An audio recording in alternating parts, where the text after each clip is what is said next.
হজরত ঈসার জন্মের 1000 বছর আগে জেরুজালেম কেন্দ্রিক বিশাল এক সাম্রাজ্য পরিচালনা করতেন নবী হজরত দাউদ। হজরত দাউদের পর বিশাল সেই সাম্রাজ্যের অধিকারী হলেন তার পুত্র নবী হজরত সুলাইমান। ইতিহাসবিদদের বর্ণনা অনুসারে হজরত দাউদ এবং হজরত সুলাইমানের সেই বিশাল রাজত্বের সীমানা উত্তরে আজকের লেবানন, সিরিয়া ছাড়িয়ে তুরস্কের আদানা পর্যন্ত বিস্তৃত, দক্ষিণে বর্তমান ইসরায়েল এবং মিশরের নীলনদ অববাহিকা পর্যন্ত, পূর্বে জর্ডান, ইরাক ছাড়িয়ে কুয়েত পর্যন্ত এবং দক্ষিণ পূর্বে সৌদি আরব, ইয়েমেন থেকে ওমান পর্যন্ত বিস্তৃত ছিল। ইহুদি গবেষকরা এটাকেই বৃহত্তর ইসরায়েল বা গ্রেটার ইসরায়েল রাষ্ট্র হিসেবে অভিহিত করে থাকেন। হজরত দাউদ ও হজরত সুলাইমানের বিশাল সাম্রাজ্য এবং তাদেরকে প্রদত্ত বিস্ময়কর ক্ষমতা সম্পর্কে কুরআনে অনেক আয়াত রয়েছে। যেমন তাদের সাম্রাজ্যের বিশাল সীমানা সম্পর্কে ধারণা পাওয়া যায় সূরা সাবার 12 নং আয়াত থেকে। এখানে আল্লাহ বলেছেন, আমি সুলাইমানের অধীন করিয়াছিলাম বায়ুকে, যাহা প্রভাতে 1 মাসের পথ এবং সন্ধ্যায় 1 মাসের পথ অতিক্রম করিত। জায়নবাদ বা ইহুদিদের জন্য ধর্মভিত্তিক আলাদা যে ইসরায়েল নামক রাষ্ট্র বর্তমানে রয়েছে, তার সুদূর প্রসারী লক্ষ্য হল 3000 বছর আগের সেই বৃহত্তর ইসরায়েল রাষ্ট্র উদ্ধার করা। বর্তমানে ইসরায়েল রাষ্ট্রের নীতি নির্ধারকদের লক্ষ্য বৃহত্তর ইসরায়েল রাষ্ট্র প্রতিষ্ঠার প্রথম ধাপ সম্পন্ন করা। এ পরিকল্পনায় রয়েছে লেবাননের লিতানি নদীর দক্ষিণ উপকূল পর্যন্ত এবং সিরিয়ার দক্ষিণের অংশবিশেষ দখল করে বর্তমান ইসরায়েল রাষ্ট্রের সাথে একীভূত করা। বৃহত্তর ইসরায়েল রাষ্ট্রের যে পরিকল্পনা, তাতে ফিলিস্তিন নামক কোনো রাষ্ট্রের অস্তিত্ব নেই। ফলে বর্তমান গাজা এবং পশ্চিম তীর কেন্দ্রিক যে নামে মাত্র ফিলিস্তিন রাষ্ট্র আছে, তাও মিশে যাবে বৃহত্তর এই ইসরায়েল রাষ্ট্রের সীমানায়। ইসরায়েলের প্রধানমন্ত্রী বেঞ্জামিন নেতানিয়াহু জাতিসংঘের সাধারণ পরিষদে বিভিন্ন সময় ভাষণে বৃহত্তর ইসরায়েল রাষ্ট্রের মানচিত্র প্রদর্শন করেছেন।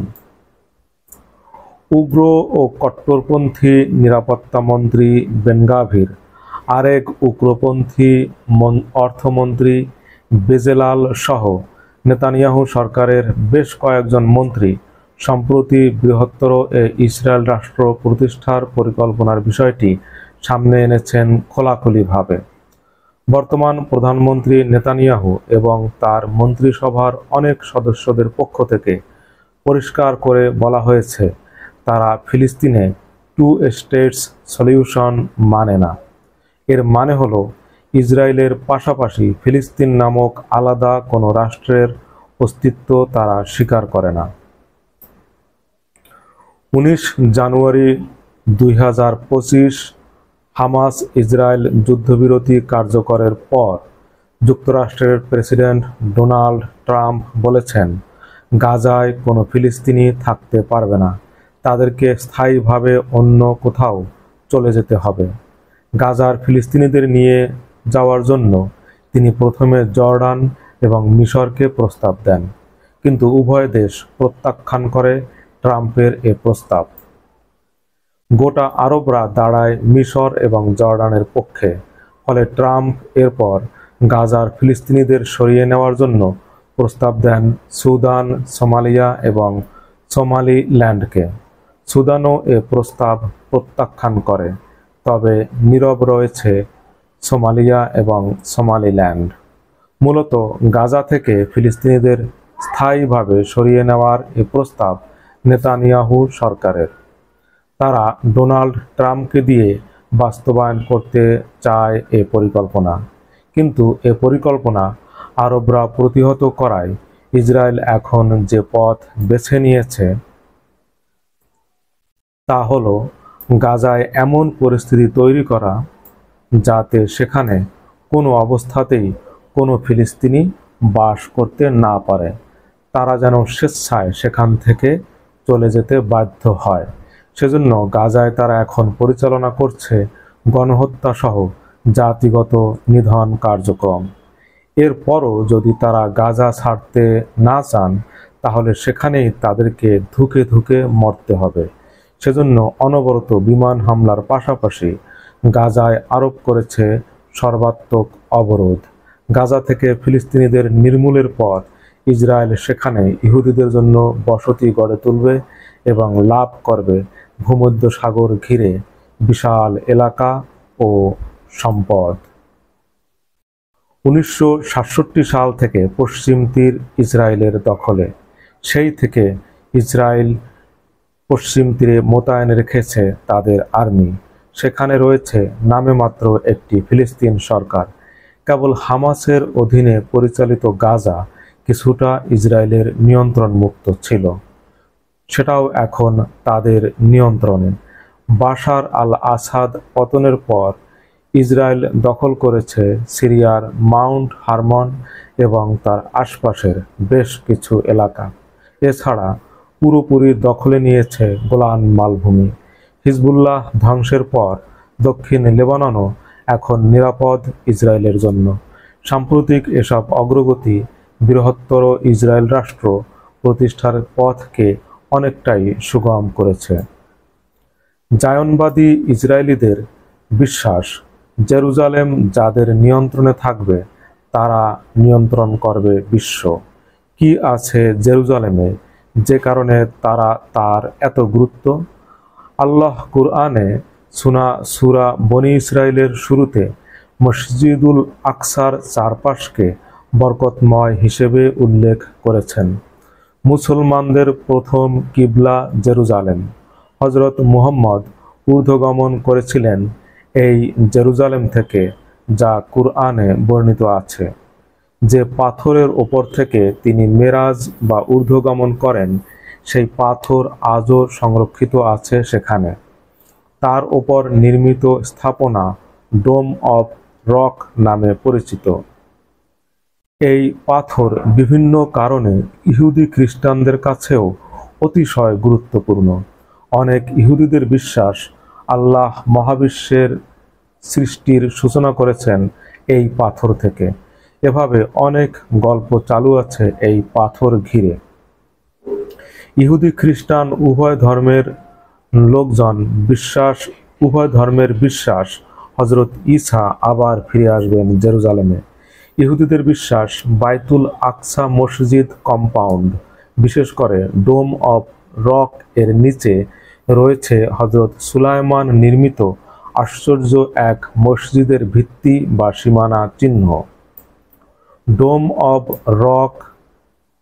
ডোম অব রকের নিচে কোথাও লুকিয়ে আছে একটি সিন্ধুক, যে সিন্ধুকের কথাও উল্লেখ আছে কুরআনে সূরা বাকারায়। সেই সিন্ধুক উদ্ধার করতে চায় জায়নবাদী ইসরায়েলিরা।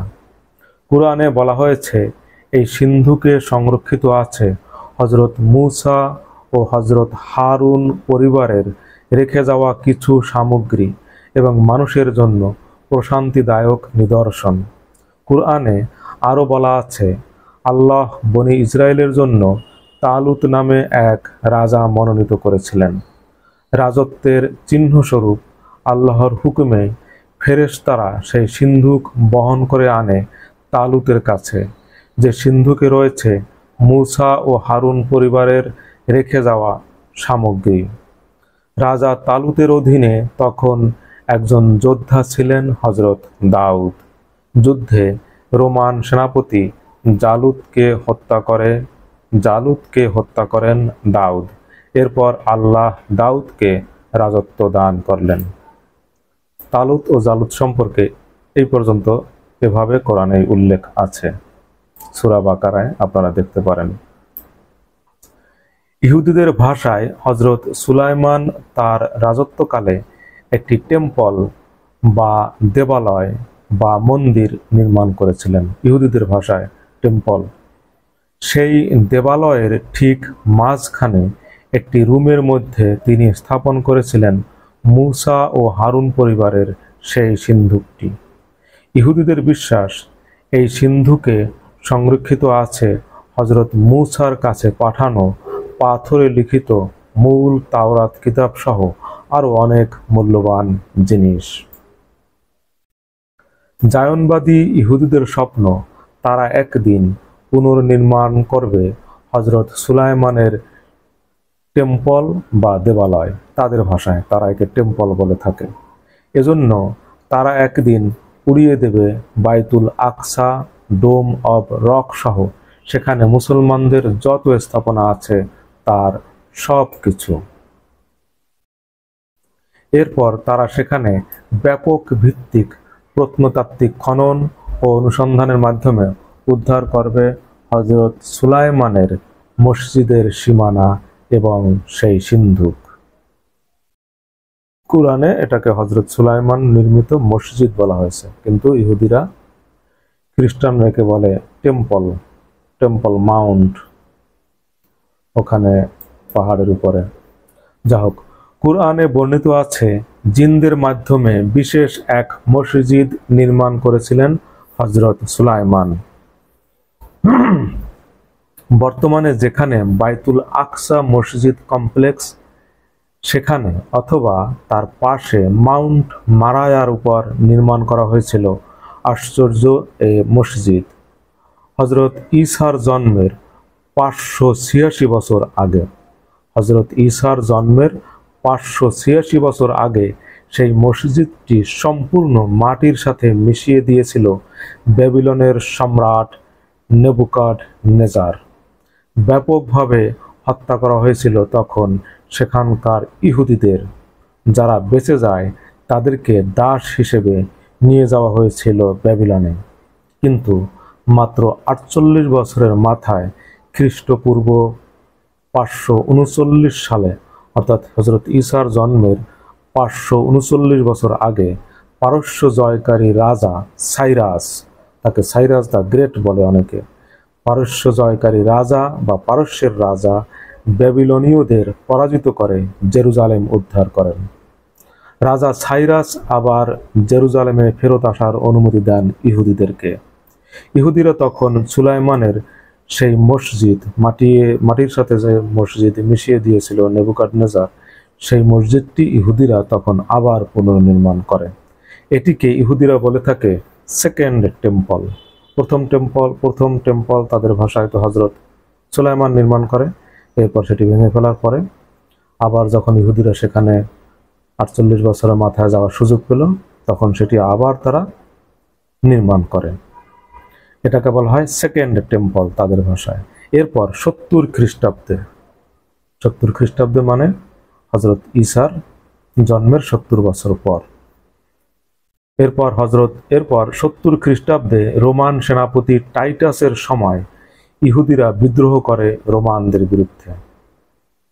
হযরত ঈসার জন্মের আগেই রোমানরা জেরুজালেম জয় করে, সম্ভবত খ্রিস্টপূর্ব 63 সালে, অর্থাৎ হযরত ঈসার জন্মের 63 বছর আগেই রোমানরা আলেকজান্ডারের কাছ থেকে, গ্রিকদের কাছ থেকে জেরুজালেমের নিয়ন্ত্রণ নেয়। এরপরে দীর্ঘকাল পরে 70 সালে সেখানকার ইহুদিরা, জেরুজালেমের ইহুদিরা রোমান ইতালির সেই রোমানদের বিরুদ্ধে বিদ্রোহ করে। সেই বিদ্রোহ কঠোরভাবে দমন করেন রোমান সেনাপতি টাইটাস। সেনাপতি টাইটাস জেরুজালেমে অভিযান পরিচালনা করেন এবং খুবই কঠোরভাবে দমন করেন ইহুদিদের বিদ্রোহ। সেই অভিযানেও ব্যাপকভাবে হত্যা করা হয় ইহুদিদেরকে এবং মসজিদটি আবার মাটির সাথে মিশিয়ে দেওয়া হয়। জেরুজালেমে ইহুদিদের বিরুদ্ধে পরিচালিত ব্যাবিলন রাজা নেবুকাদনেজার ও রোমান সেনাপতি টাইটাসের এই দুইবারের অভিযান এবং ইহুদিদের বিরুদ্ধে ব্যাপক হত্যাকাণ্ডের ঘটনা উল্লেখ করা আছে কুরআনে সূরা বনী ইসরাঈলে। আর ইহুদিদের বিরুদ্ধে পরিচালিত এই হত্যাকাণ্ডের কারণ হিসেবে আল্লাহ বলেছেন, ইহুদিরা দুইবার পৃথিবীতে বিপর্যয় সৃষ্টি করেছিল। আল্লাহ বলছেন সূরা বনী ইসরাঈলে আয়াত বলছি আমি, কিন্তু ইহুদিরা দুইবার পৃথিবীতে বিপর্যয় সৃষ্টি করেছিল এবং অতিশয় অহংকারী হয়ে উঠেছিল। এটি আল্লাহর কথা। প্রথমবার তথা হযরত ঈসার জন্মের 586 বছর আগে নেবুকডনেজারের মাধ্যমে ইহুদিদের বিরুদ্ধে পরিচালিত হত্যাকাণ্ড সম্পর্কে আল্লাহ সূরা বনী ইসরাইলের 5 নং আয়াতে বলেছেন, আয়াত কোট, অতঃপর এই দুইয়ের প্রথমটির নির্ধারিত কাল যখন উপস্থিত হইল, তখন আমি তোমাদের বিরুদ্ধে প্রেরণ করিয়াছিলাম আমার বান্দাদেরকে, যুদ্ধে অতিশয় শক্তিশালী, উহারা ঘরে ঘরে প্রবেশ করিয়া সমস্ত ধ্বংস করিয়াছিল, আর প্রতিশ্রুতি কার্যকর হইয়াই থাকে। আয়াতকে আমি আবার পড়ছি। সেই নেবুকাদনেজার প্রথম যে ধ্বংস করেছিল জেরুজালেম, সেই হযরত সুলাইমানের মসজিদ, সেইটা আল্লাহ বলছেন সেই সম্পর্কে।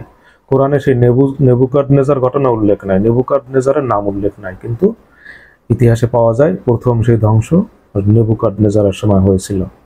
সেই দুইবার ধ্বংসের ঘটনা কোরআনে আল্লাহ বলছেন এইভাবে। প্রথমবার ধ্বংসের বিষয়ে আল্লাহ বলছেন, অতঃপর এই দুইয়ের প্রথমটির নির্ধারিত কাল যখন উপস্থিত হইল, তখন আমি তোমাদের বিরুদ্ধে প্রেরণ করিয়াছিলাম আমার বান্দাদেরকে, যুদ্ধে অতিশয় শক্তিশালী, উহারা ঘরে ঘরে প্রবেশ করিয়া সমস্ত ধ্বংস করিয়াছিল, আর প্রতিশ্রুতি কার্যকর হইয়াই থাকে। আয়াত শেষ। দ্বিতীয়বার তথা 70 সালে রোমান সেনাপতি টাইটাস দ্বারা জেরুজালেমের ইহুদিদের বিরুদ্ধে পরিচালিত অভিযান সম্পর্কে আল্লাহ সূরা বনী ইসরাইলের 7 নং আয়াতে বলেছেন। এখানেও বলে রাখে, এই আয়াতটি উল্লেখ আছে দ্বিতীয়বার ধ্বংসের কথা, কিন্তু সেই দ্বিতীয়বার ধ্বংস যে রোমান সম্রাট টাইটাস করেছিল সেটা কোরআন উল্লেখ নেই, সেটা ইতিহাসে সন্ধান করে পাওয়া গেছে। প্রথমবার বেবিলনের রাজা নেবুকাদ, দ্বিতীয়বার রোমান সম্রাট। এর চাইতে বড় কোনো ধ্বংসযজ্ঞ ওই জেরুজালেমে হয়নি, এবং সেই প্রথমে সুলাইমানের মসজিদ ধ্বংস এবং পরবর্তীতে দ্বিতীয়বার নির্মিত মসজিদটিও এই রোমান সম্রাটের সময় ধ্বংস হয়। প্রথমবার ধ্বংস হয় নেবুকাদনেজারের সময়, দ্বিতীয়বার ধ্বংস হয় টাইটাসের সময়। এভাবে ইতিহাসের সঙ্গে এই দুইজনের মিল করা হয়েছে, আমরা গবেষকরা করেছেন। তাহলে দ্বিতীয়বার ধ্বংস বিষয়ে কোরআনে যে আয়াতটি আছে সেটি হলো এই, অতঃপর পরবর্তী নির্ধারিত কাল উপস্থিত হইলে আমি আমার বান্দাদেরকে প্রেরণ করিয়াছিলাম তোমাদের মুখমণ্ডল কালিমাচ্ছন্ন করিবার জন্য। এই ইহুদিদেরকে আল্লাহ বলছেন, ইহুদিদের মুখমণ্ডল কালিমাচ্ছন্ন করার জন্য, অর্থাৎ অপমান, মুখ কি বল, কঠিন শাস্তি। আবার পড়ছি, অতঃপর পরবর্তী নির্ধারিত কাল উপস্থিত হইলে আমি আমার বান্দাদেরকে প্রেরণ করিয়াছিলাম তোমাদের মুখমণ্ডল কালিমাচ্ছন্ন করিবার জন্য। প্রথমবার তাহারা যেভাবে মসজিদে প্রবেশ করিয়াছিল, পুনরায় সেইভাবে উহাতে প্রবেশ করিবার জন্য, এবং তাহারা যাহা অধিকার করিয়াছিল তাহা সম্পূর্ণরূপে ধ্বংস করিবার জন্য। এখানে একটি বিষয় বলতে চাই অ্যাড করার জন্য, সেটি হলো দুইবার সে আল্লাহর প্রিয় নবী, অন্যতম একজন প্রিয় নবী হযরত সুলাইমান, যাকে এত অলৌকিক ক্ষমতা দেওয়া হয়েছিল, সেই সুলাইমানের মসজিদ নেবুকাদনেজার প্রথম ধ্বংস করলো, তারপর সেটি ইহুদিরা পুনর্নির্মাণ করলো, সেটিও ধ্বংস করলো রোমানরা। আর আল্লাহ দুইবার ধ্বংসের ক্ষেত্রে বলেছেন যে আমার বান্দারা ধ্বংস করেছিল এবং ঘরে ঘরে প্রবেশ করেছিল, মসজিদে প্রবেশ করে ইহুদিদেরকে হত্যা করেছিল। তো এই যে ধ্বংসযজ্ঞ পরিচালনা করা হলো, আল্লাহ বলছেন এরা ছিল আমার বান্দা। কি বুঝলেন? আল্লাহ করিয়েছেন তাহলে ইহুদিদেরকে কঠিন শাস্তি দেওয়ার জন্য। তারা এত বাড়াবাড়ি করেছিল, এত সীমালঙ্ঘন করেছিল। কিরকম সীমালঙ্ঘন তারা করেছিল তা গাজায় এখন তাদের পৈশাচিকতা দেখে বুঝতে পারে না আপনারা। এইরকম বাড়াবাড়ি তারা অতীতেও করেছিল, এবং আল্লাহ তাদেরকে এইভাবে তার প্রিয় বান্দা কর্তৃক নির্মিত মসজিদ, যা জিনদের মাধ্যমে নির্মাণ করেছিল, সেই মসজিদও আল্লাহ ধ্বংস করে দিতে দ্বিধাবোধ করেননি। ইহুদিদের বিরুদ্ধে শাস্তি দিতে গিয়ে আল্লাহ সেই মসজিদে গুড়িয়ে দিলেন। এবং আল্লাহ বলছেন আমার বান্দারা ঘরে ঘরে প্রবেশ করে। প্রথমবার যেভাবে প্রবেশ করেছিল মসজিদে, দ্বিতীয়বার সেইভাবে মসজিদে প্রবেশ করে ধ্বংস করে দিল তারা। তাহলে এই যে ইহুদিদের বাড়াবাড়ি, এখন ইনশাআল্লাহ কোরআনের এই আয়াত অনুযায়ী আল্লাহ আবার তাদেরকে, এবং কোরআন সেখানে বলা আছে তোমরা যদি আবার বাড়াবাড়ি করো, আবার আমি এইভাবে ধ্বংস করবো তোমাদেরকে। তো আবার তারা বাড়াবাড়ি করতেছে। আমাদের এই কোরআনের আয়াতের আলোকে স্পষ্ট বিশ্বাস, দৃঢ় বিশ্বাস ইহুদিদের উপরে আবার কঠিনতম আল্লাহর গজব নেমে আসবে, কোনো সন্দেহ নেই কোরআনের এই আয়াত অনুযায়ী। খালি অপেক্ষা এখন সময়ের। যা হোক, আয়াত দুটি শেষ করলাম, এবার আসি আবার ঘটনায়। রোমান সেনাপতি টাইটাস পরবর্তীতে রোমান সম্রাট হন। এই যে জেরুজালেম ধ্বংসের যে সেনাপতি ছিলেন টাইটাস, তিনি পরবর্তীতে রোমান সম্রাট হলেন। 70 সালে জেরুজালেমে ইহুদিদের ব্যাপকভাবে হত্যার মাধ্যমে বিদ্রোহ দমন করার পর এই যে রোমানরা ধ্বংস করলো, এরপরে 500 বছর পর্যন্ত তারা জেরুজালেমে ইহুদিদের প্রবেশ নিষিদ্ধ করে। এই রোমানরা, চিন্তা করে দেখুন, জেরুজালেম রোমানদের অধীনে আসার পর সে 70 সালে, আর আগেই 70 সালে তাদের ম্যাসাকার করার পরে ওরা খ্রিস্টানদের এতই রোষানলে পড়েছিল, খ্রিস্টানদের বিরুদ্ধে তখন এতই ক্ষুব্ধ ছিল যে 500 বছর পর্যন্ত তারা রোমানরা এই ইহুদিদেরকে জেরুজালেমে প্রবেশ করতে দেয়নি। জেরুজালেমের ওই এলাকায়, ওই চত্বরে খ্রিস্টানরা ইহুদিদের বিরুদ্ধে চূড়ান্ত ক্ষুব্ধ ছিল, কারণ খ্রিস্টানরা দাবি তাদের নবী ঈসা, সেই ঈসাকে শুলে চড়িয়েছিল ইহুদি হুজুররা। সেই কারণে চির সাপার বেঁচে সম্পর্ক ইহুদি খ্রিস্টান। কিন্তু এখন দেখেন, সেই ইহুদি খ্রিস্টান দুই শয়তান এখন এক হয়ে মুসলমানদের বিরুদ্ধে করছে এই অপকর্ম। ইসরায়েল ওইখানে এই ধ্বংসযজ্ঞ পৈশাচিকতা পরিচালনা করছে, আর তাকে সহায়তা করছে খ্রিস্টানরা, এই যুক্তরাষ্ট্র।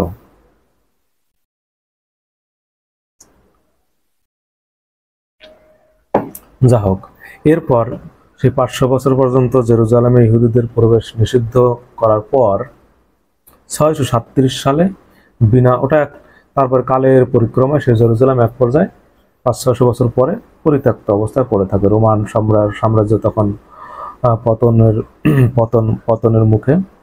ইসলাম যখন আবির্ভাব ঘটল, ইসলামী শাসন ব্যবস্থার, তখন 637 সালে তখন হযরত উমর খলিফা তিনি জেরুজালেম জয় করেন। সেটা নিয়ে অনেক ঘটনা আছে, জানেন আপনারা। সেই জেরুজালেম জয়ের পর ফিলিস্তিন মুসলমানদের অধীনে আসে এবং ইহুদিরা আবার জেরুজালেমে প্রবেশের সুযোগ পায় 500 বছরের বেশি সময় পর। এরপর দীর্ঘ 400 বছরের মাথায় মুসলমানদের খেলাফত ব্যবস্থা যখন বিপর্যস্ত, দুর্বল, লণ্ডভণ্ড, বিভক্ত নানাভাবে, শিয়া সুন্নি সহ নানাভাবে বিভক্ত, শিয়া সুন্নি সেলজুক, যে ফাতেমি, উমাইয়া, সেলজুক বিভিন্নভাবে যখন বিভক্ত হয়, দুর্বল হয়ে পড়ে, তখন সেই সুযোগে ফ্রান্সের ভণ্ড পোপ, আবার বলছি ফ্রান্সের ভণ্ড পোপ আরবান দ্য সেকেন্ড 1095 সালে জেরুজালেম মুসলমানদের হাত থেকে উদ্ধারের জন্য ধর্মযুদ্ধ বা ক্রুসেডের ডাক দিলেন। খ্রিস্টানদেরকে মুসলমানদের বিরুদ্ধে ধর্মযুদ্ধে উদ্বুদ্ধ করার জন্য পোপ আরবান মুসলমানদের বিরুদ্ধে শুরু করে ঘৃণ্য সব মিথ্যা প্রচারণা।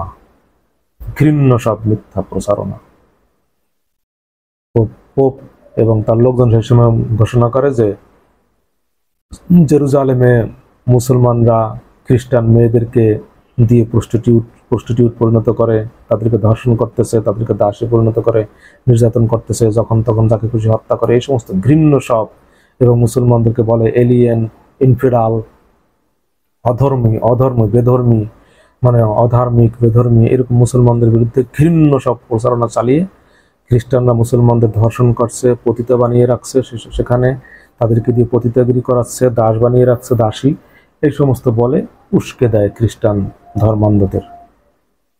আবার বলছি, খ্রিস্টানদেরকে মুসলমানদের বিরুদ্ধে ধর্মযুদ্ধে উদ্বুদ্ধ করার জন্য পোপ আরবান মুসলমানদের বিরুদ্ধে শুরু করে ঘৃণ্য সব মিথ্যা প্রচারণা। খ্রিস্টান অনেক ইতিহাসবিদরা পর্যন্ত পোপ আরবান দ্য সেকেন্ডের তীব্র সমালোচনা করেছেন মিথ্যা অভিযোগে মুসলমানদের বিরুদ্ধে ধর্মযুদ্ধ পরিচালনার জন্য। খ্রিস্টান অনেক ইতিহাসরা পোপের তীব্র সমালোচনা করেছেন তার বিরুদ্ধে। যা হোক, পোপ আরবানের নেতৃত্বে 1096 সালে পায়ে হেঁটে, এখানে একটু ভুল আছে, হ্যাঁ, 1096 সালে পায়ে হেঁটে পোপ আরবানের নেতৃত্বে ফ্রান্স থেকে 1096 সালে পায়ে হেঁটে হাজার হাজার উগ্র ধর্মান্ধ খ্রিস্টান রওনা দেয় ফিলিস্তিনের উদ্দেশ্যে। পথে পথে তারা পরিচালনা করে হত্যা এবং লুটপাট। ইহুদি এবং মুসলমানদের, বিশেষ করে ইহুদিদের, তখন তারা খ্রিস্টানদের, এরা ছিল খ্রিস্টান, ইহুদিদেরকে পথে পথে অনেক, বিশেষ করে ফ্রান্সেই এবং জার্মানিতে অনেক ইহুদিদেরকে তারা হত্যা করেছিল এবং করেছিল লুটপাট। পথে পথে হত্যা আর লুটপাটের মাধ্যমে 3000 মাইল পথ পাড়ি দিয়ে 3 বছর পর 1099 সালে জেরুজালেমে পৌঁছায় মুসলমানদের রক্ত পিপাসায় উন্মত্ত হাজার হাজার খ্রিস্টান ক্রুসেডাররা। ফ্রান্স থেকে জেরুজালেম পর্যন্ত 3000 মাইল পায়ে হেঁটে 3 বছরের মাথায় 1099 সালে তারা জেরুজালেম পৌঁছায়।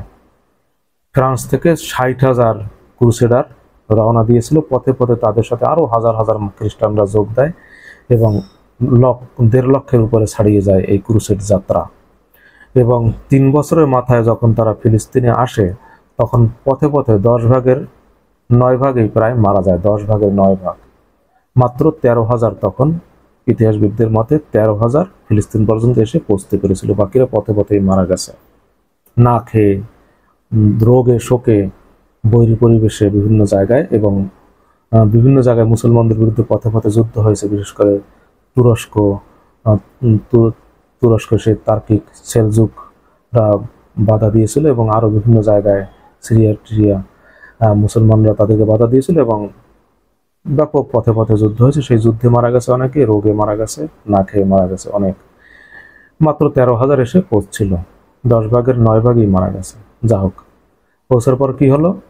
জেরুজালেমে পৌঁছার পর তারা সেখানে চালায় আজকের ইসরায়েলের চেয়েও পৈশাচিক এক গণহত্যা।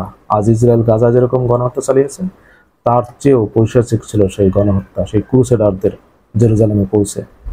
খ্রিস্টান ইতিহাসবিদরাই বলেছেন, উন্মত্ত ক্রুসেডাররা নারী, শিশু, বৃদ্ধ, বৃদ্ধা কাউকে রেহাই দেয়নি। সেদিন সামনে যাকে পেয়েছে তাকেই হত্যা করেছে, কোনো দ্বিধা ছাড়া।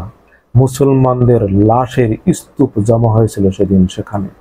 রাস্তাঘাটে প্রত্যক্ষদর্শী অনেকের বর্ণনা এখনো সংরক্ষিত আছে, সেদিনকার প্রত্যক্ষদর্শী যারা প্রাণে রক্ষা পেয়েছিল এবং যারা হত্যাকারী ক্রুসেডারদেরও অনেক ইতিহাস প্রত্যক্ষদর্শীদের বর্ণনা সংরক্ষিত আছে। তারাই বলছে যে গোটা শহরের রাস্তায় শুধু লাশ আর লাশ পড়েছিল। আর সেই লাশ যখন সংগ্রহ করা হয়েছিল, মানে পরিষ্কারের অংশ হিসাবে লাশের স্তূপ, পাহাড়ের মতো স্তূপ হয়েছিল। রক্তের স্রোত বইছিল ড্রেন দিয়ে, রাস্তার পাশে ড্রেনে রক্তের স্রোত বইছিল।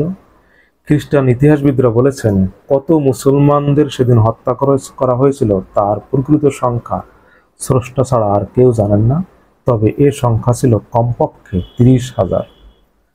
চিন্তা করে দেখুন, সেই আজ থেকে 1000 বছর আগে 30,000 হত্যা করছিল।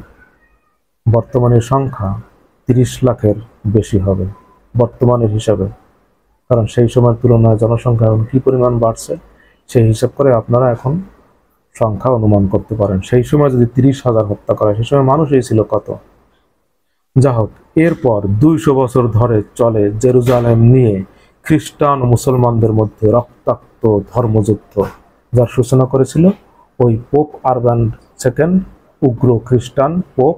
মিথ্যা অভিযোগ দিয়ে, মিথ্যা অজুহাত দিয়ে জেরুজালেমকে মুসলমানদের হাত থেকে উদ্ধারের নামে, বাইতুল মুকাদ্দাসকে। যা হোক, তারপরে এরপরে শুরু হয় মুসলমানদের সঙ্গে ধর্মযুদ্ধ। সেই খ্রিস্টানদের সেই জেরুজালেমে হত্যার পর গোটা মুসলিম বিশ্বে শোকের ছায়া নেমে আসে। গোটা মুসলিম বিশ্বে শোকের ছায়া নেমে আসে এবং তারা প্রস্তুতি গ্রহণ করতে থাকে কিভাবে এর প্রতিশোধ নেওয়া যায় এবং জেরুজালেমকে আবার উদ্ধার করা যায়। এর প্রতিশোধ চলতে থাকে প্রায় 80 বছর পর্যন্ত। কি হলো তারপরে? 200 সেই 1099 সালে তারা জেরুজালেম জয় করে, সেখানে কিংডম, জেরুজালেম কিংডম প্রতিষ্ঠা করে খ্রিস্টানরা। সেখানে তারা একটা রাষ্ট্র প্রতিষ্ঠা করে, জেরুজালেমকে ভিত্তি করে একটা Jerusalem kingdom, kingdom of Jerusalem প্রতিষ্ঠা করে। এরপরে কি হলো? প্রথমে তুর্কি শাসক ইমাদ আল দিন, যা হোক, তাহলে 1099 সালে দখল করলো। 1187 সাল, কত? প্রায় 88 বছর পর কি হলো সেটা বলছি। প্রথমে তুর্কি শাসক ইমাদ আল দিন, এই তুর্কি শাসক মানে সেই সময় সে তুরস্ক শাসক ছিল না, সিরিয়া কেন্দ্রিক যে বিশাল সাম্রাজ্য ছিল সেই সময়, সিরিয়া, আজকের কুর্দিস্তান, উত্তর সিরিয়া, ইরাক, তারপরে এই যে জর্ডান, লেবানন, এইসব ঘিরে একটি রাষ্ট্র ছিল। সেই রাষ্ট্রের শাসক ছিলেন তুর্কি বংশোদ্ভূত ইমাদ আল দিন। প্রথমে ইমাদ আল দিন এই খ্রিস্টানদের বিরুদ্ধে অস্ত্র হাতে তুলে নিয়েছিলেন, যুদ্ধ করেছিলেন জেরুজালেমকে উদ্ধার করার জন্য। পরে তার ছেলে এই ইমাদ আল দিন 49 বছর বয়সে মারা যায়, মিশন অসমাপ্ত অবস্থায় রেখে। এরপরে তার ছেলে নূর আল দিন জঙ্গি, নূর আল দিন জঙ্গি, অনেকে তাকে নুরুদ্দিন জঙ্গি বলে থাকে, নুরুদ্দিন জঙ্গি, এবং পরবর্তীতে নুরুদ্দিন জঙ্গির সেনাপতি, নুরুদ্দিন জঙ্গির সেনাপতি এবং নুরুদ্দিন জঙ্গির সেনাপতি সালাউদ্দিন আইয়ুবী, গাজী সালাউদ্দিন আইয়ুবী নামে পরিচিত ইতিহাসে। কি বললাম আবার? প্রথমে ইমাদ আল দিন খ্রিস্টানদের বিরুদ্ধে ক্রুসেড ঘোষণা করেছিলেন পাল্টা 88 বছর পরে। এরপরে তার ছেলে এই ক্রুসেড অসমাপ্ত অবস্থায় রেখে মারা যান ইমাদ আল দিন। এরপরে তার ছেলে নূর আল দিন এই ক্রুসেড চালিয়ে যান। নূর আল দিন অল্প বয়সে মারা যান, এবং মারা যাওয়ার পরে নূর আল দিনের ওয়াইফকে বিয়ে করেন তার সেনাপতি। তার সেনাপতি ছিলেন সালাউদ্দিন আইয়ুবী, এবং তিনি এই সাম্রাজ্যের শাসক হলেন। সালাউদ্দিন আইয়ুবী 1187 সালে খ্রিস্টানদের ক্রুসেড ঘোষণা করেন এবং খ্রিস্টানদের পরাজিত করে উদ্ধার করেন জেরুজালেম, এবং গোটা মুসলিম বিশ্বে সেই খোলাফায়ে রাশিদিনের পর সবচেয়ে হিরো হিসেবে পরিচিত হন গোটা ওয়ার্ল্ডে এই সালাউদ্দিন আইয়ুবী জেরুজালেম জয় করার কারণে।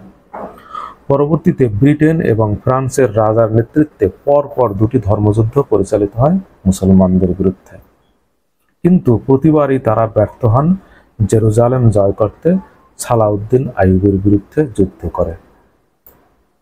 প্রতিবারই সালাউদ্দিন আইয়ুবী তাদের, প্রথমে ফ্রান্সের রাজা লুই, এবং এরপরে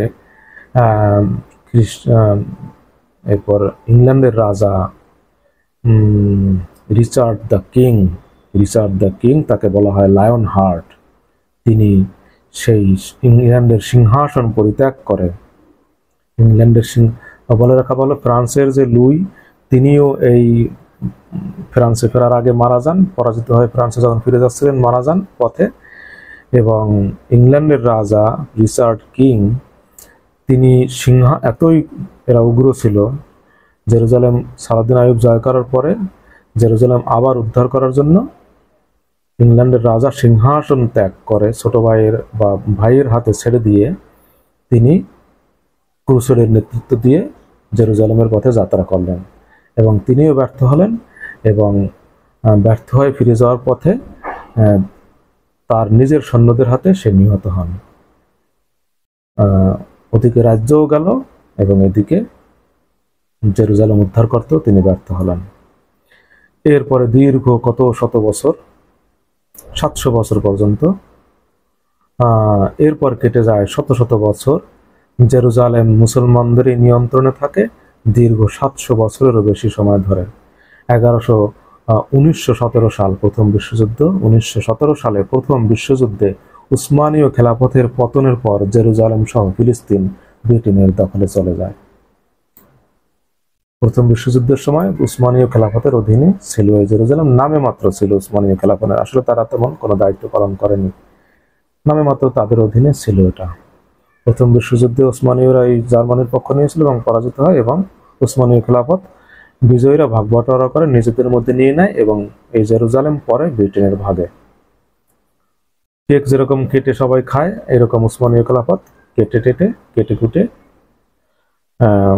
ব্রিটেন, ফ্রান্স সহ ইউরোপ ভাগ করে নেয় নিজেদের ভিতরে। 19 শতকের শেষের দিকে ইউরোপে প্রচন্ড ইহুদি বিদ্বেষ দেখা দেয়। এর প্রতিক্রিয়ায় জন্ম নেয় জায়নবাদ বা ইহুদি রাষ্ট্রের ধারণা। বিশ্বের বিভিন্ন প্রান্তে ছড়িয়ে থাকা প্রভাবশালী ইহুদিরা তাদের জন্য আলাদা একটি রাষ্ট্র গঠনের পরিকল্পনা সামনে হাজির করে। এ পরিকল্পনায় প্রথম সমর্থন দেয় ব্রিটেন 1917 সালে। ফিলিস্তিন ব্রিটেনের অধীনে আসার পর 1920 সাল থেকে সারা বিশ্বে ছড়িয়ে থাকা ইহুদিরা জড়ো হতে থাকে ফিলিস্তিনে। এ ধারা অব্যাহত থাকে 1948 সাল পর্যন্ত। ফিলিস্তিনে সারা বিশ্ব থেকে ইহুদিরা এসে জড়ো হওয়ায় সংঘাত শুরু হয় আরবদের মধ্যে। এ সংঘাত 1947 সালে যুদ্ধে রূপ নেয় আরব এবং বহিরাগত ইহুদিদের মধ্যে। এরপর ব্রিটেন সহ দ্বিতীয় বিশ্বযুদ্ধে বিজয়ী শক্তি সিদ্ধান্ত নেয় ফিলিস্তিন নামক ভূখণ্ড আরব এবং বহিরাগত ইহুদিদের মধ্যে ভাগ করে দেয়ার। 1948 সালের 14 মে তারা ঘোষণা দেয় ইসরায়েল নামক রাষ্ট্রের। পরের দিন 15 মে আরবরা নতুন এ রাষ্ট্রের বিরুদ্ধে যুদ্ধ ঘোষণা করেন। এ যুদ্ধে পশ্চিমাদের সহায়তায় ইসরায়েল দখল করে নেয় ফিলিস্তিনের প্রায় 80% ভূখণ্ড। ইসরায়েল ফিলিস্তিনিদের 80% ভূখণ্ড দখল করে নিল। দখলীকৃত এ ভূখণ্ড থেকে ব্রিটেনের সহায়তায় ইসরায়েলি প্যারামিলিটারি বাহিনী অস্ত্রের মুখে 10 লাখের বেশি ফিলিস্তিনিদের বাড়িঘর থেকে তাড়িয়ে দেয়। সরকারি হিসেবেই তখন হত্যা করা হয় 15,000-এর বেশি ফিলিস্তিনি।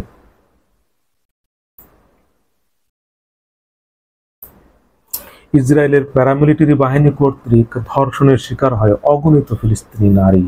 তাড়িয়ে দেয়া ফিলিস্তিনিদের সমস্ত বাড়িঘর, জায়গা জমি বিতরণ করা হয় বহিরাগত ইহুদিদের মধ্যে। 10 লাখের মতো ফিলিস্তিনি তখন আশ্রয় নেয় বর্তমান গাজায়। এছাড়া ক্রমান্বয়ে লাখ লাখ ফিলিস্তিনি আশ্রয় নেয় সিরিয়া, লেবানন, মিশর সহ বিভিন্ন দেশে। বর্তমানে কেবল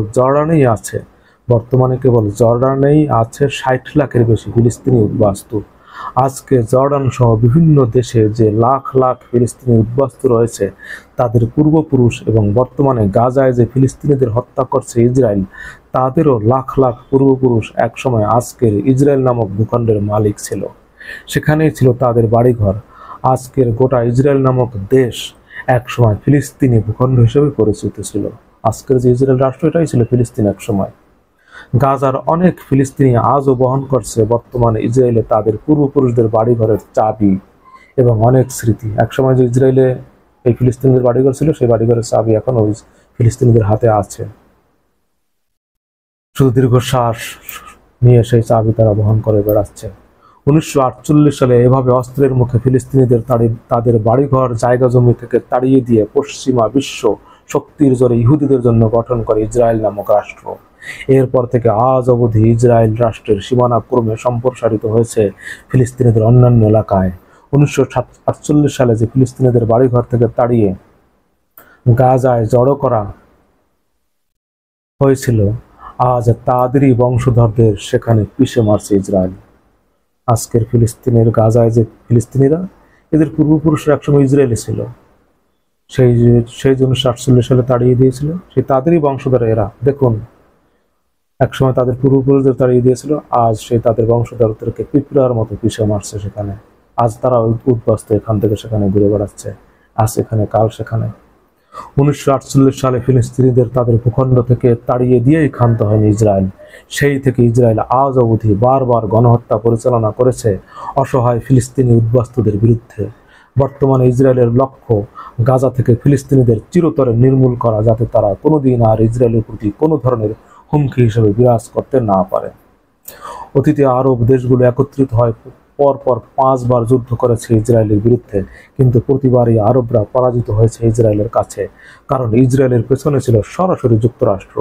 যখনই আরবদের সম্মিলিত আক্রমণে ইসরায়েল রাষ্ট্রের অস্তিত্ব বিপন্ন হওয়ার উপক্রম হয়েছে, তখনই যুক্তরাষ্ট্র ইসরায়েলের জন্য খুলে দিয়েছে তাদের অস্ত্র ভান্ডার। এখন পর্যন্ত যুক্তরাষ্ট্র ইসরায়েলকে প্রতি বছর $4 বিলিয়ন সামরিক সহায়তা দিয়ে থাকে।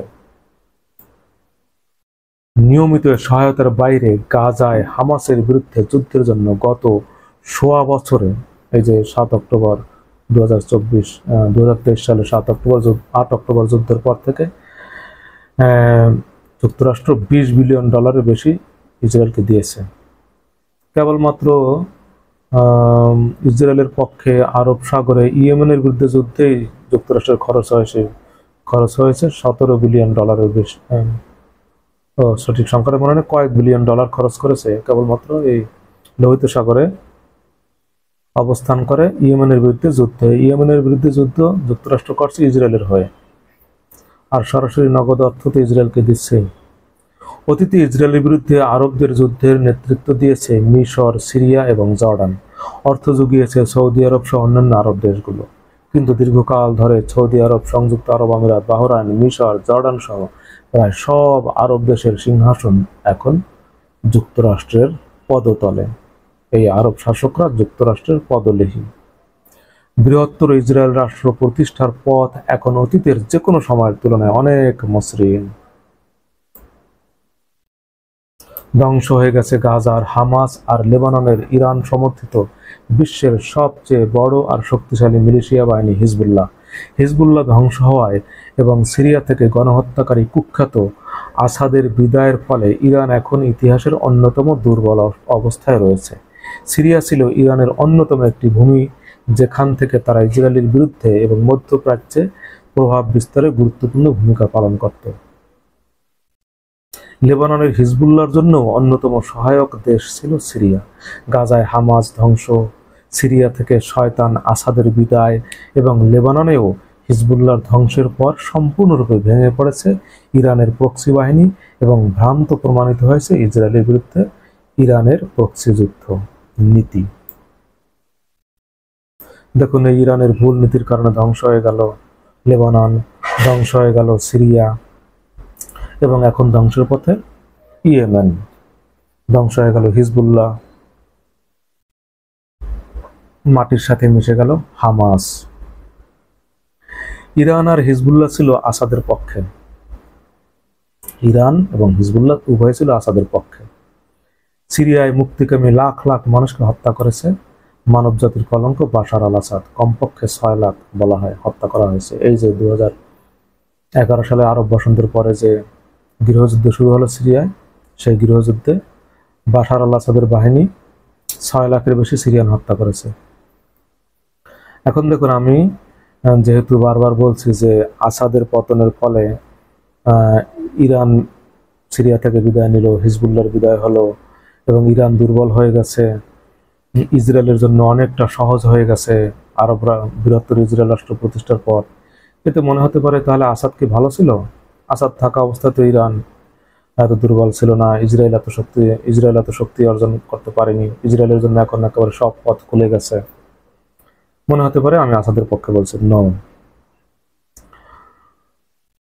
ইরান ছিল আসাদের পক্ষে। আসাদের মতো লোকের যারা পক্ষ নেয় তারা কোনোদিন সঠিক পথের মানুষ না, তারা ভ্রান্ত, অভিশপ্ত। এইরকম গণহত্যাকারী মানুষ, একজন শাসককে ইরান সমর্থন দিয়ে টিকিয়ে রেখেছিল, এরকম গণহত্যাকারী। এবং এই যে 2011 সালে যে 11 সাল থেকে যে গৃহযুদ্ধ শুরু হয়েছে সিরিয়ায়, সেই গৃহযুদ্ধে মুক্তিকামী মানুষের বিরুদ্ধে যুদ্ধ করেছে হিজবুল্লাহ আসাদ বাহিনীর পক্ষ হয়ে। বোঝেন তাহলে এই হিজবুল্লাহ আসলে একটি অভিশপ্ত দল। আর এই যে ইরান এখন ওই ইয়েমেনকে এই যে চুলকিয়ে, ইয়েমেনের মাধ্যমে ইসরায়েলে হামলা চালিয়ে যাচ্ছে, ইয়েমেনকেও ধ্বংসের পথে নিয়ে যাচ্ছে ইরান। এইভাবে সাপের লেজ দিয়ে কান চুলকাচ্ছে। হামলা করলে ভাই হামলা করার মতো করো ইসরায়েলকে। তাদের যে হামলা দিয়ে তো ইসরায়েলের কিচ্ছু হচ্ছে না, ওই পিং পং বলের মতো ছোট ছোট বোমা মারে আর মর্টার মারে। এ দিয়ে ইসরায়েলের কি হবে? এ দিয়ে ইসরায়েলের কিচ্ছু আছে? ওরা মারে একটা মর্টার শেল যা ইসরায়েলে আঘাত করতে পারে না, আকাশেই ধ্বংস করে দেয় অথবা পরে খোলা মাঠে, আর ইসরায়েল পাল্টা আঘাত করে সব মাটির সাথে মিশিয়ে দিচ্ছে। তাহলে এই হামলার কি মানে আছে? এই সমস্ত হামলা নিজেদের ধ্বংস এইভাবে করার, যেখানে ইসরায়েল বলছে যে হামাসকে তারা মাটির সঙ্গে মিশিয়ে দেবে, যুক্তরাষ্ট্র বলছে হামাস ওখানে থাকা পর্যন্ত কোনো অবস্থাতেই তারা থামবে না। সেখানে হামাস এখনো নিজেদেরকে শোডাউন করতেছে, আমরা আছি, এই যে আমরা আছি, লাফালাফি করতেছে। এটা ভুল নীতি। তাদের উচিত ছিল এত বড় ধ্বংসের পরে যেটুকু শক্তি আছে সেটুকু নিয়ে গোপনে লুকিয়ে যাওয়া, কিন্তু তারা প্রায় শোডাউন করে আর দেখাচ্ছে আমরা আছি, আর ইসরায়েল তাদেরকে এইভাবে পাল্টা হামলা করতেছে। ইয়েমেনের উচিত থেমে যাওয়া, এখন ইয়েমেনের উচিত থেমে যাওয়া। ইয়েমেনের যে হুতি, যুক্তরাষ্ট্র বলছে, যুক্তরাষ্ট্র তাদের বিরুদ্ধে যুদ্ধ করছে, ইসরায়েল তাদের বিরুদ্ধে সর্বাত্মক হামলা করছে, আর তারা এরকম চুলকে যাচ্ছে, একটা দুইটা ড্রোন মারে, একটা দুইটা মিসাইল মারে, পরে গিয়ে খোলা মাঠে কিছু হচ্ছে না ইসরায়েলের, বিনিময়ে ইসরায়েল ধ্বংস করতেছে, যুক্তরাষ্ট্র ধ্বংস করতেছে ইয়েমেনকে। যা হোক, সে কারণে আমি বললাম এই বিষয়টা যে আমি ইরানেরও পক্ষে না, বাশারেরও পক্ষে না, সৌদিদেরও পক্ষে না। এখানে জটিল সমীকরণ আছে। সত্য একটা বললে এখানে মনে হবে অন্যের পক্ষে। আপনি আসাদের বিরুদ্ধে গেলে মনে হবে আপনি সৌদির পক্ষে, আবার সৌদির বিরুদ্ধে করলে মনে হবে আপনি আসাদের পক্ষে না। যা হোক, আসাদ ছিল একটা সাক্ষাৎ শয়তান। মধ্যপ্রাচ্যে সাম্প্রতিক এই পরিবর্তনের ফলে ইসরায়েল যেন মধ্যপ্রাচ্যে এখন এক বাধাহীন হায়না। আরবরা নীরবে দেখছে গাজায় ইসরায়েলের এই গণহত্যা। আমি ফেসবুকে পোস্ট দিয়ে বলেছি যে এই যে বাংলাদেশে সহ বিশ্বের বিভিন্ন দেশে ইসরায়েলের বিরুদ্ধে মিছিল করা উচিত ইসরায়েলের আগে এই আরব শয়তান শাসকদের বিরুদ্ধে, সৌদি আরব সহ, সৌদি আরব, সংযুক্ত আরব আমিরাত, যারা তাকিয়ে তাকিয়ে দেখছে নীরব ইসরায়েলের নীরব ধ্বংসযজ্ঞ। আরবরা যদি এক হয়ে প্রতিবাদ করত, আরব যদি এক হয়ে ইসরায়েল যুক্তরাষ্ট্রের বিরুদ্ধে অবস্থান নিত, কোশ্চিন কালেও ইসরায়েল এবং যুক্তরাষ্ট্র এইভাবে ফিলিস্তিনের ধ্বংসযজ্ঞ পরিচালনা করতে পারত না। অসম্ভব। যদি আরবরা এক হতো, যদি আরবরা এক হয়ে ইসরায়েলের বিরুদ্ধে কোনো পদক্ষেপ নিত, ইসরায়েলকে বর্জন, যুক্তরাষ্ট্রের বিরুদ্ধে কোনো পদক্ষেপ নিত, তাহলে আল্লাহ তাদেরকে এমন ভূকৌশলগত এমন সম্পদ তেল দিয়ে রাখছে, সেই তারা যদি তেল বয়কট করত, তেল বাণিজ্য, তেল বিক্রি যদি বন্ধ করে দিত, গোটা বিশ্ব একদিনে আরবের পায়ে পড়বে, পায়ে। যদি খালি তেল রপ্তানি, তেল বিক্রি এক সপ্তাহের জন্য বন্ধ রাখে, গোটা বিশ্বে ত্রাহি মরুভূমি হয়ে যাবে, শুকিয়ে যাবে। কারণ গোটা বর্তমান বিশ্ব সভ্যতা হলো তেলের সভ্যতা, তেলের উপরে। এই তেল আরবদের হাতে। তারা যদি তেল অস্ত্রকে ব্যবহার করত, যুক্তরাষ্ট্র তাদের পায়ে পড়ত, যুক্তরাষ্ট্র তাদের পায়ের কাছে পড়ত। ওই যে মনে নাই, দেখেন না এই বাইডেন কেমন করে ছুটে এসেছিল এই রাশিয়া এবং চীন মিলে যখন পাল্টা পদক্ষেপ নিল যুক্তরাষ্ট্রের অবরোধের বিরুদ্ধে, এবং ওপেক যখন তেলের উৎপাদন কমিয়ে দিল সৌদি আরব সহ, তখন বাইডেন ছুটে গিয়েছিল কিন্তু ওই সৌদি যুবরাজের সঙ্গে হাত মেলানোর জন্য, কিন্তু সৌদি যুবরাজ তাকে পাত্তা দেননি। যাই হোক, এই তেল অস্ত্র যদি ব্যবহার করতে পারত, যুক্তরাষ্ট্র তাদের পায়ে পড়ত। আর এরকম অস্ত্র থাকতে আজকে তারা নীরব দর্শকের ভূমিকা পালন করছে, এবং তাদের নীরবতার কারণে এই ধ্বংসযজ্ঞ। সুতরাং ইসরায়েলের বিরুদ্ধে মিছিল করার আগে মিছিল করা উচিত এই সৌদি আরব সহ অন্যান্য আরব শাসকদের বিরুদ্ধে, যারা যুক্তরাষ্ট্রের গোলাম। আবার ফিরে আসা যাক বৃহত্তর ইসরায়েল রাষ্ট্র প্রতিষ্ঠার বিষয়ে। বলছিলাম, জেরুজালেমে বাইতুল আকসা মসজিদ কমপ্লেক্স, ডোম অব রক সহ সেখানে মুসলমানদের যা কিছু আছে তা ধ্বংস করে ইসরায়েল নির্মাণ করবে হজরত সুলাইমানের সেই মসজিদ, যাকে তারা বলে থাকে টেম্পল বা দেবালয়।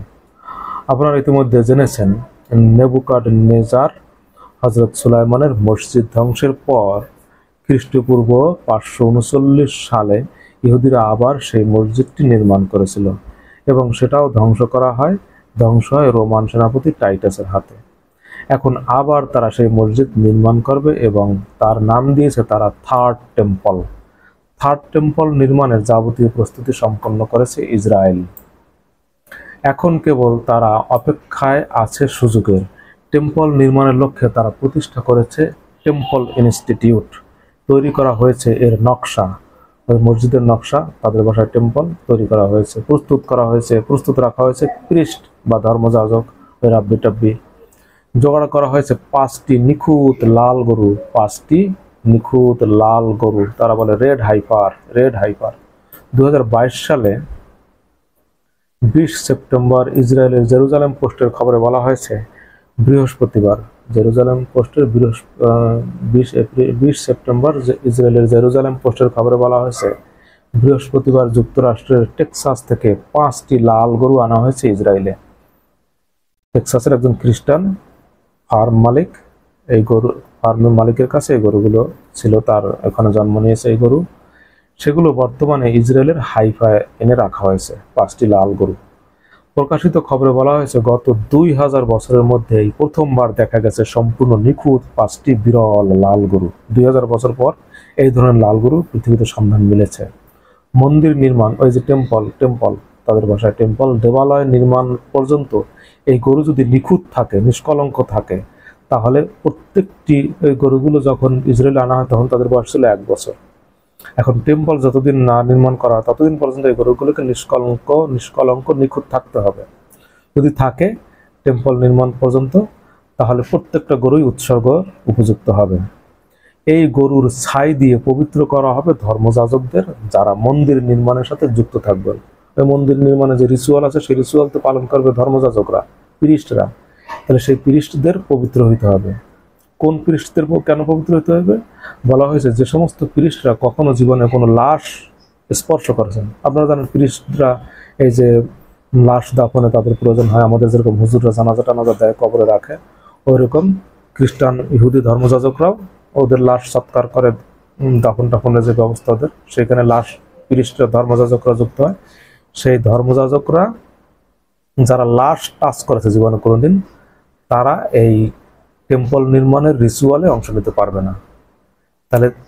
তাহলে এমন কোনো ধর্মযাজক সম্ভবত নাই যারা এই লাশ জীবনে টাচ করে নাই।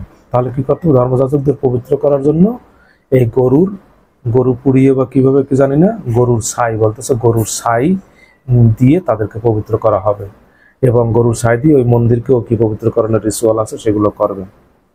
তারপর উপযুক্ত হবেন টেম্পল নির্মাণের জন্য জড়িত হওয়ার ক্ষেত্রে এই প্রিস্টরা।